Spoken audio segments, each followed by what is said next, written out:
I know how challenging it can be to learn a language, especially when you are not sure where to start. So, today we are going to tackle one of the biggest barriers that many English learners face, thinking in English. Yes.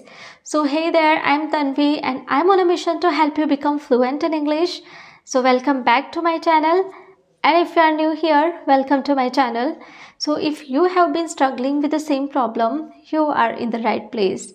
So do make sure to stay until the end of this video. Please don't skip anything, otherwise you won't understand, and watch this video right till the end so that you will get to know how to start thinking in English. And I'm going to share some practical steps that you can follow to make thinking in English a natural part of your day-to-day life. So, alright, without any further delay, let's dive in. First, let me ask you one thing. Do you find yourself constantly translating from your native language into English, and do you feel like it takes forever to come up with the right words? Or maybe you understand English, but when it comes to thinking in English, it feels impossible. I completely get it. Yes, because this is one of the biggest struggles. But guess what?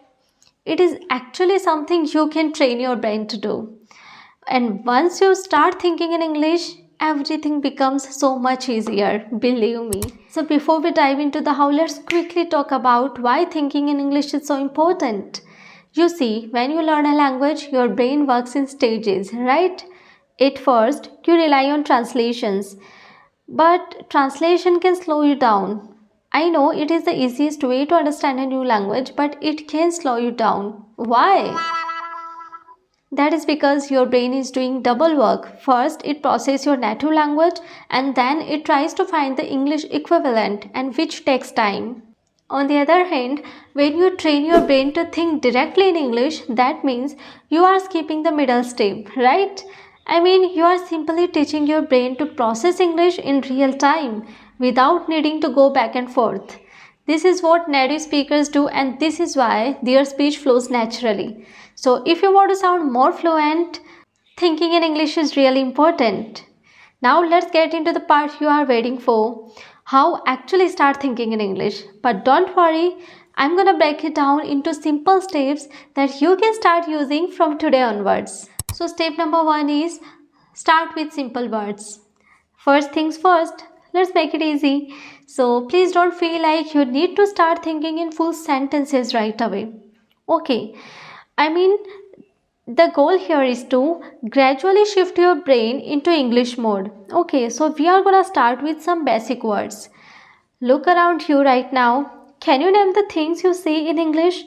I mean, if you are sitting at a desk, think desk instead of translating that from your native language.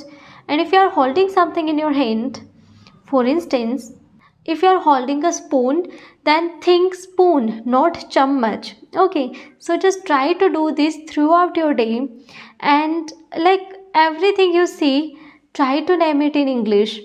Okay, and don't worry if you don't know the word for something, just look it up.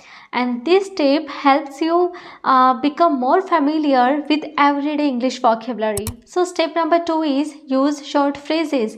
I mean, once you are comfortable with individual words, let's level up. Now you can start forming some short phrases in your mind. For instance, when you wake up in the morning, you can think like, I woke up and now I need to get out of bed. When you brush your teeth, you can think, I am brushing my teeth. I mean, whatever you are gonna think, try to think it in English. Alright? I can understand at first it might feel a bit forced and frustrated, but don't worry, it is completely normal. I mean, the goal here is to create your habit of thinking in English. Even if the sentences are super basic, it doesn't matter at all. So, yeah, you can also practice with some common daily activities. Let's say you are making coffee as you are doing it, and try to think through the process in English.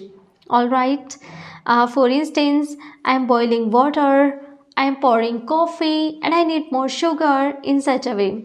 So, you will start associating English with some daily activities which will naturally lead to thinking in English. without translating. Step number 3 is describe what's happening around you. Now we have got words and short phrases down. So let's move on to describing what's happening around you. Actually, this step will help you build your ability to think in full sentences. For instance, like you are outside and you describe what you see. The sun is shining, the street is busy, and people are walking, kind of that. But there's no need to say all these things out loud. If you can, that's really great. But if you cannot, that's completely alright. Try to think all these things in your head. Okay, just try to challenge yourself with some more detailed descriptions as you get more comfortable. I mean, the more detailed your descriptions are, the better you become in terms of thinking in English. So that's how you can start thinking in English. I hope you guys found this video helpful. If you did, please make sure to give this video a thumbs up and subscribe to my channel for more English learning tips. And alright, comment as well. Your feedback and support are much appreciated. And keep learning, keep enjoy the process, keep practicing your language. I'll see you guys in another informative video. I'll see you very soon. Until then, bye bye.